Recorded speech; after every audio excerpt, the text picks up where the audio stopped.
Good evening all, I'm Diti Lamba with the Tuesday night edition of South Asian News. Welcome to Vision of Asia, voice of our community. We are coming to you from our studio located in New York City. Here's what's happening tonight in the coronavirus pandemic. Globally, we are looking at 21.8 million cases of COVID-19, surpassing 773,000 deaths. Nation's leading infectious disease expert Dr. Anthony Fauci has warned that if the country allows coronavirus infections to run rampant with the possibility of herd immunity, the death toll, he said, would be massive, especially among young people. The U.S. Centers for Disease Control and Prevention now projects nearly 189,000 deaths by September 5th. There are currently more than 5.4 million cases of COVID-19 in the U.S., with at least 171,000 deaths. Today, the World Health Organization stated that this pandemic is causing a mental health crisis in Americas due to heightened stress during 6 months of lockdowns and stay-at-home measures. The WHO also stated that pandemic has brought a related problem in a surge in domestic violence against women and have called on governments to expand mental health services and prioritize mental health as a part of their response. And in the Americas, accounting mainly the United States and Brazil, holds 64% of world's COVID-19 deaths. In the U.S., states Georgia, Florida, and Texas continue to lead nation in highest per capita rate of average new daily cases. If you are in states with surging cases, please continue to practice social distancing, wash your hands, and wear a mask, as recommended by all top health experts to contain the spread of the coronavirus. And on school, debates continue over in-person classes while schools are opening up for the fall session. The University of North Carolina at Chapel Hill has canceled all of its in-person undergraduate classes on campus following 130 students testing positive for COVID-19 in the first week of classes. The country's second largest school district, Los Angeles Unified School District, with more than 600,000 students, will begin the new school year without in-person classes. If you are sending your children back to school, or if you are an educator currently teaching in person, please write to us with your experience and advice on events@itvgold.com. Also calling on all frontline workers and medical professionals to connect with us on their story of COVID-19. With that, the South Asian segment for tonight covers much on the coronavirus measures and updates, along with highlights on South Asian culture and celebrities. Here are the headlines. ITV Gold exclusive featuring actor, author, and director Jugal Hansraj on Bollywood journey and more. Global Association of Physicians of Indian Origin hosts virtual session demystifying lab diagnosis of COVID-19. Indian Americans commemorate 74th Independence Day of India, Consulate General of India, New York. A lot more on the other side of the break. Stay with us in Vision of Asia, voice of the community. We'll be right back. Welcome back. I'm Aditi Lamba and this is Vision of Asia, Tuesday night episode of South Asian News. This month celebrates the 74th Independence Day of India, a day with much pride and honor for the global Indian population residing all across, but connected to their cultural heritage and their motherland. Indian Independence Day marks the day India became an independent, sovereign nation after almost a century of British rule. The occasion honors the freedom fighters and soldiers of India for their sacrifices for India and its protection. The day also celebrates the freedom to express our own ideas, thoughts, and opinions, giving homage to the ones that fought very hard to bring forth the freedom. The national holiday is often commemorated with a bunch of ceremonies which have traditionally included flag hoisting, parades, performances, national addresses, and much more. But with this year, the ceremonies were different, with Indians globally observing the 74th Indian Independence Day with social distancing and other measures due to COVID-19. Here's a highlight coming in from Consulate General of India, New York, which held a virtual flag hoisting ceremony with Consul General Randeep Jaiswal unfurling the tricolor, the Indian flag. Following that, we have comments from community members on their emotions and feelings for India. We have our Consul General, Sri Randeep Jaiswal here with us, who will unfurl the flag. May I request Consul General to please come up and unfurl the flag.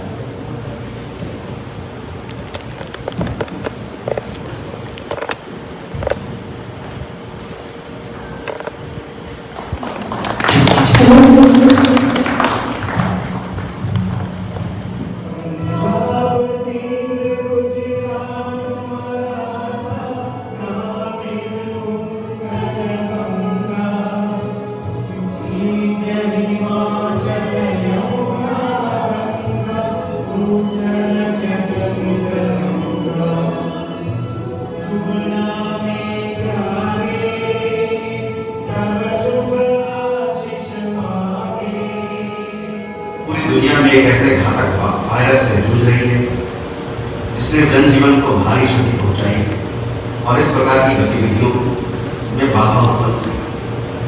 इस वैश्विक महामारी के कारण हम सबका जीवन पूरी तरह से बदल गया है।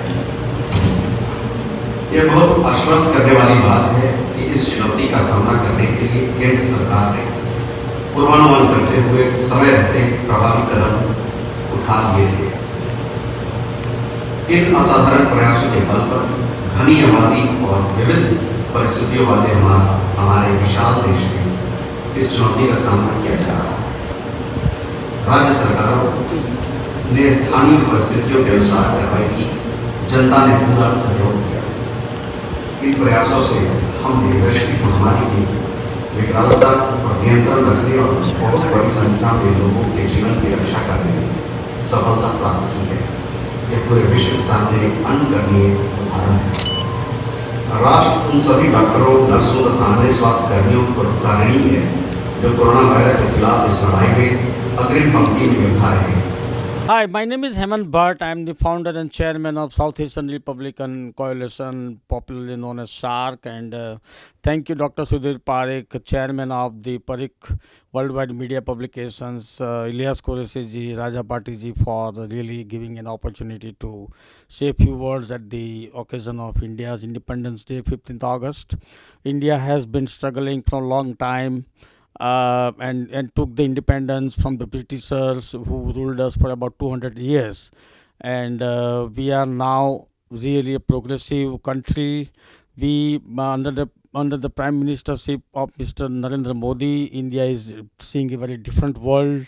And India is enjoying the tremendous reputation all over the world and the major developing and developed countries. I would like to say at this occasion that India is a wonderful country. We all first generation has come from there, and we really appreciate our motherland. And at the same time, I would like to give a very strong message to your listeners that America is our work bhumi, like you say, we have our karma bhumi, and we eat here, we breathe here, we raise our families, we educate our kids, and we do a lot of things. We send back money home, and all this, we also owe something to this country. I mean, our loyalty should be equally for America also, and we also celebrate the 15th August. There's no question about it. Our motherland.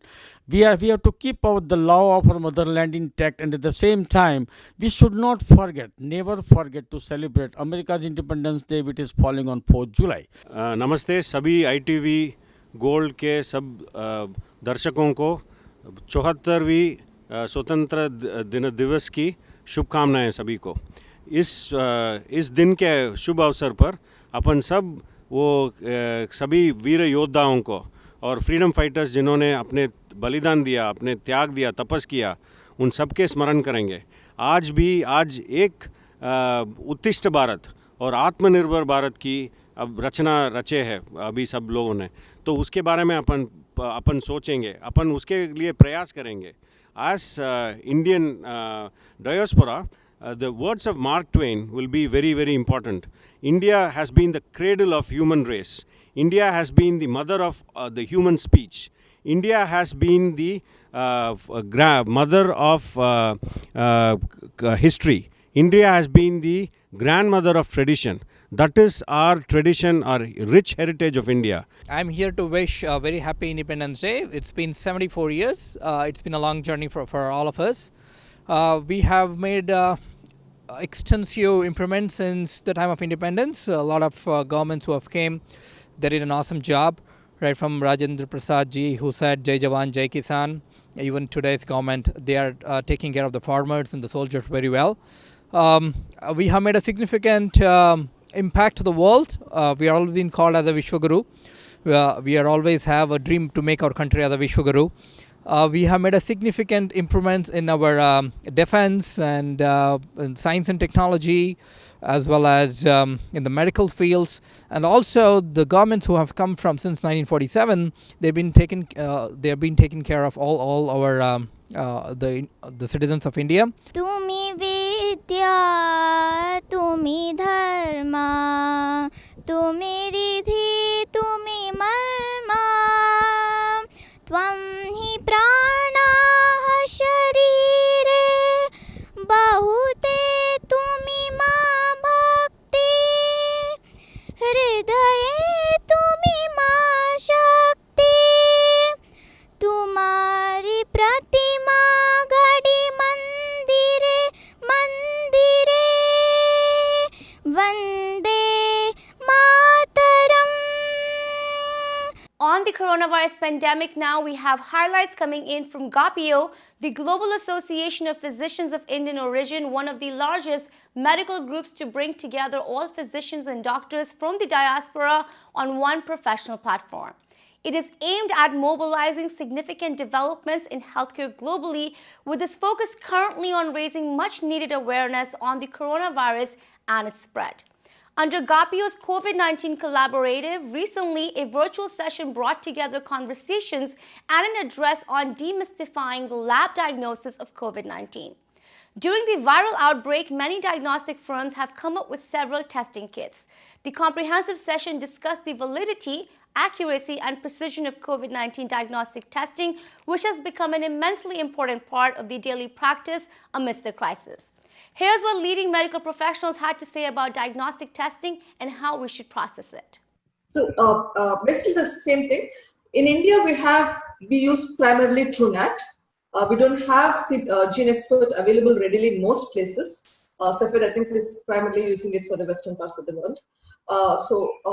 The advantage with Cepheid's Gene Expert versus TrueNat is that Gene Expert can be used as a point of care test, whereas TrueNat still needs to be, you need to do some amount of RNA extraction, so it's lab-based test. So it's not a point of care test. When you're talking about point of care from the US standpoint of view, you're talking about expert. When you're talking about point of care testing in India, you're talking about antigen.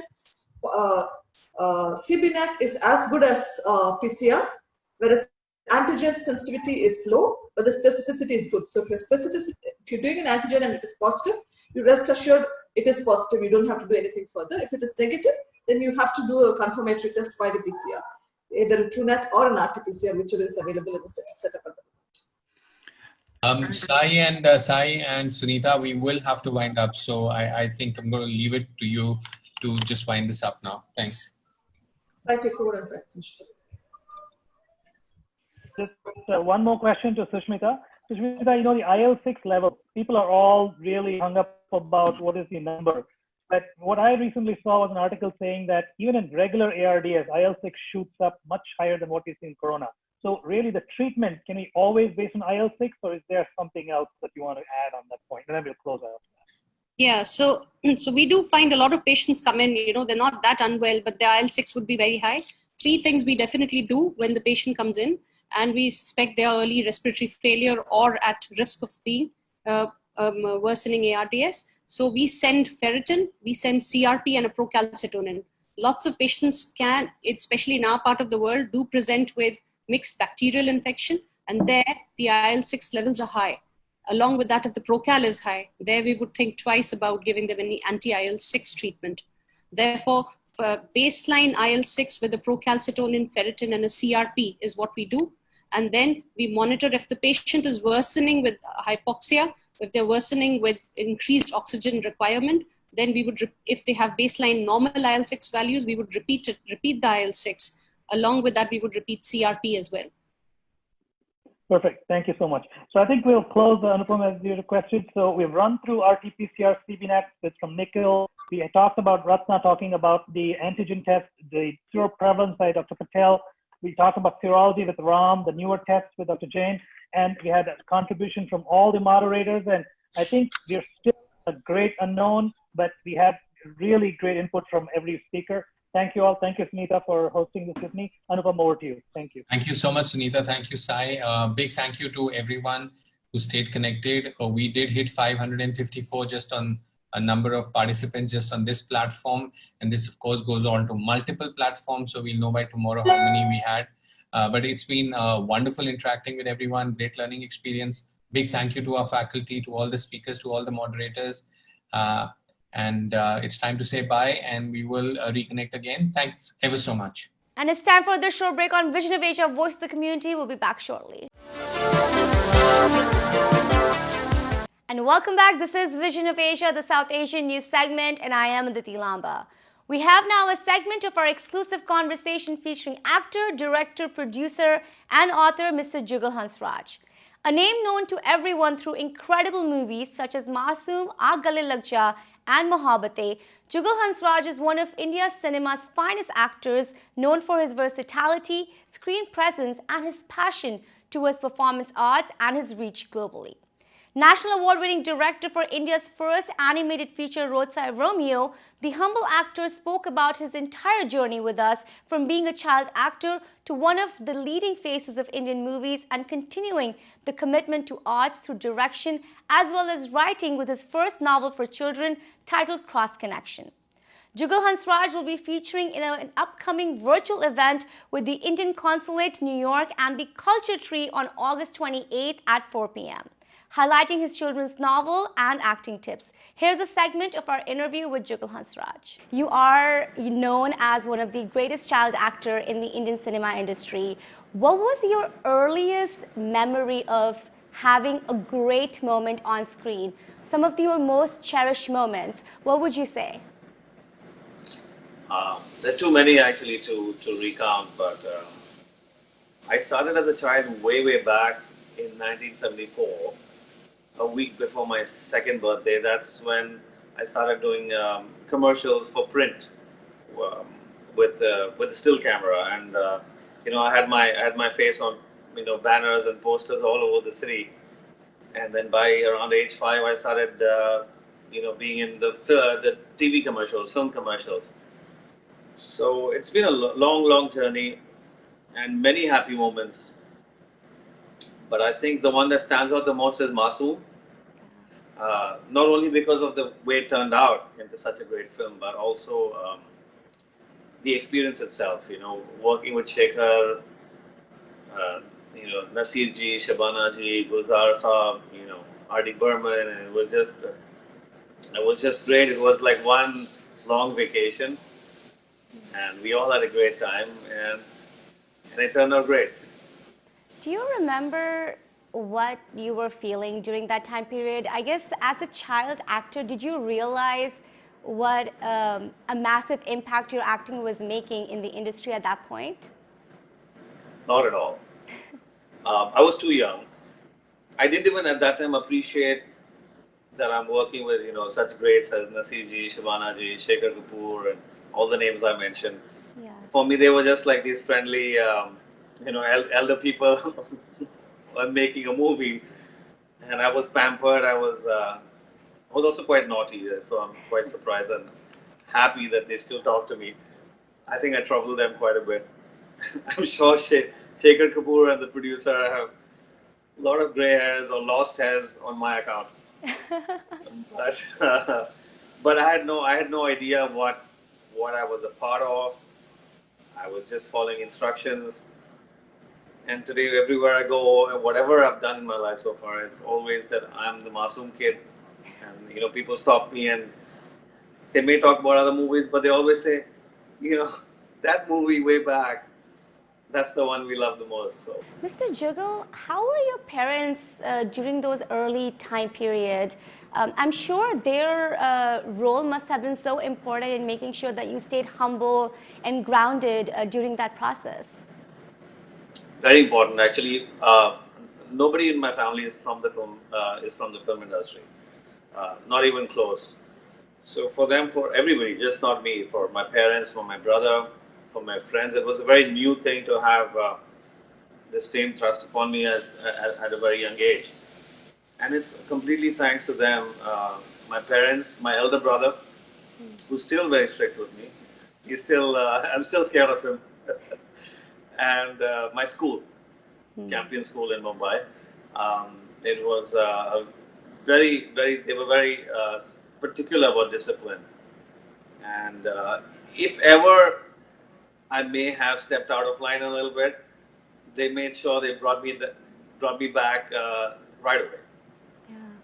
So there was no chance of me, it getting into my head or anything like that. Yes, for sure. What do you say to parents these days that are still hesitant about their children pursuing the arts, be it acting, filmmaking, or writing? How do you sort of approach that with your own experience? I think, see, it's as good or bad as any profession out there. Yeah. It depends on you, right? How you conduct yourself, how professional you are. And also, I've learned over the years not to take it too seriously, because especially in this business, all the projects you do, how well they do, is out there for everyone to see. Like, unlike if you're working in an office, if some project of yours doesn't do well, nobody else knows. But in the film business, everybody knows. So it can get a little tough in that sense. But I would say keep a level head, focus on the work, and once the work is done, whatever happens, let it go. Yeah. And I've always stayed away from politics or any kind of games, and I like a straight arrow. I learn my lines, get to the set on time, Yeah. and that's it. I'm done. Wow. You were really in the process and then out of the process. That's what I'm getting here. Yeah. In fact, when I was a child, I remember doing a film with Dilip Saab. And I was about 12 or 13 years old. And he asked me, when you grew up, what do you want to be in the movies? I said, I don't know. Let's see, it's like, let's see how it goes. So he gave me this piece of advice saying that this is a beautiful industry. It's creative, but it does have its, negative side too, as does any industry. What I would advise you is stay in the industry, but still stay out of it. So that's what I tried to do all my life. Yes, for sure. When you're looking at that journey and then you go into becoming this national icon with Aag Gale Lag Ja and a bunch of other movies that you go right into after school, do you remember the time you fell in love with acting, or you knew that, all right, I'm going to continue with this profession for the rest of my life? So, unlike many others, it wasn't a conscious decision that, I had a good experience. I did for about 5 or 6 movies when I was a kid. But, I was at that uncertain stage that I was just finishing college. What should I do? I was interested in photography. There were so many things, you're at the confused stage. And before I could decide for myself, I got this huge film offer from Manmohan Desai, who was an iconic, great film producer and director. And it was for the lead role. So I went and met him. And then when he said, he saw me, he met me, spoke to me, and he said, you're on for my film. And that was it. My mind was made up. Wow. And so for me, it was a gradual process of falling in love with the profession and with the whole process. When he sent me for all, these training workshops like diction and acting and choreography, like dance and stuff like that. Yeah. So that's when I started getting into it. And the movie didn't begin. There was some problem, and very sadly and unfortunately, it didn't happen But I got into the whole groove, and I fell in love with the whole process of it, and that was it. And this wraps up our show for the night. Remember to send us your suggestions and get your voices and organizations on our show. Email us on events@itvgold.com or follow us on Facebook @itvgold. You can also subscribe to our YouTube channel to watch many of our popular shows for free. Thank you for joining us tonight from Queens, New York. This is Vision of Asia, and I am Aditi Lamba. Take care and be well.